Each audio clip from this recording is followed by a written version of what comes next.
महेश चंद जी को आप जानते हैं, तो महेश जी एक बार गुजरात में थे ऐसे ही मीटिंग में, उनको घर से फोन जाता है, आगरा के रहने वाले हैं वो महेश टेलर, उनको फोन जाता है कि उनकी मदर की तबीयत ज्यादा खराब हो गई। उन्होंने बोला ठीक है, मैं फंक्शन फिनिश हो गया, आता हूं मैं, लेकिन आने में फिर भी तो वक्त लगेगा ना। गुजरात से दिल्ली तक तो फ्लाइट लेके आ गए, लेकिन दिल्ली से यहां तक पहुंचने में भी कम से कम 4-5 घंटे का वक्त तो लग ही जाएगा। तो आते आते उनको शाम हो गई। डॉक्टर के पास इलाज चलाया, 6 महीने तक इलाज चलाया, और बात यह हुई कि डॉक्टर ने बोल दिया कि अब आप सेवा पानी करो, अब इनका कुछ नहीं हो सकता। उनके हाथ पैर काम नहीं करते थे, वो बोलती नहीं थी, स्थिति ये बन गई।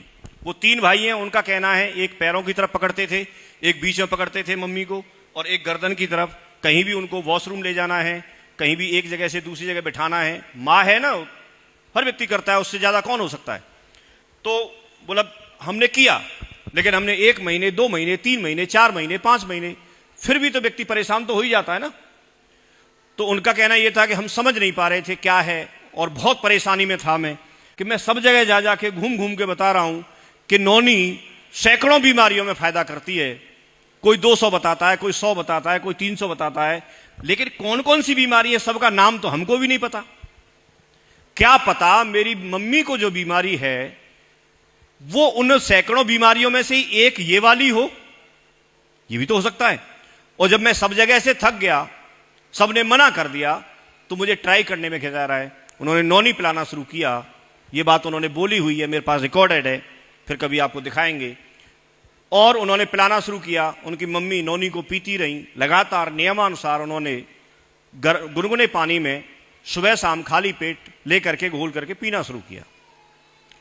लगातार जब पीती रही तो कुछ दिन के बाद ही एक दिन आवाज आती है, रोटी है क्या। उनको सबको बड़ा अचंभा हुआ, क्योंकि इतने सालों का वक्त हो गया, कई महीने का वक्त हो गया, मदर ने आवाज बंद हो गई थी और वो तो आस ही छोड़ दी थी उन्होंने। जैसे ही उन्होंने आवाज, एक खुशी की लहर दौड़ गई। रोटी उस समय थी नहीं, तो उन्होंने बोला, मैंने मैडम को तुरंत बोला कि तुरंत रोटी बनाओ, उनको रोटी खिलाई। उस दिन से लगातार वो बोलती हैं। आज वो जीने पे चढ़ के ऊपर भी चली जाती हैं, सारे काम अपने खुद करती हैं। वो इतना खुश हैं कि मुझे मालूम ही नहीं था, लेकिन मेरे लिए तो नौनी वरदान बन गई। और उस दिन के बाद उन्होंने अभियान बना दिया, नौनी को प्रमोट करने का अभियान बना दिया। अभी मैं जानकारी के लिए बता दूं, आप उनका सेशन हुआ था संडे को, आपने शायद उसको सुना हो, तो उन्होंने उसमें भी बताया था वो हमेशा जब चलते हैं तो साथ में टूथपेस्ट लेके चलते हैं, जिसको वो प्रमोट करते हैं। या तो उसको ले लेगा और उसका नाम नंबर आ जाता है, उसको लिस्ट में लिख लेते हैं, फिर उसको अपना ग्राहक बना लेते हैं या अपना बिजनेस में जोड़ लेते हैं। तो ये तरीके हैं।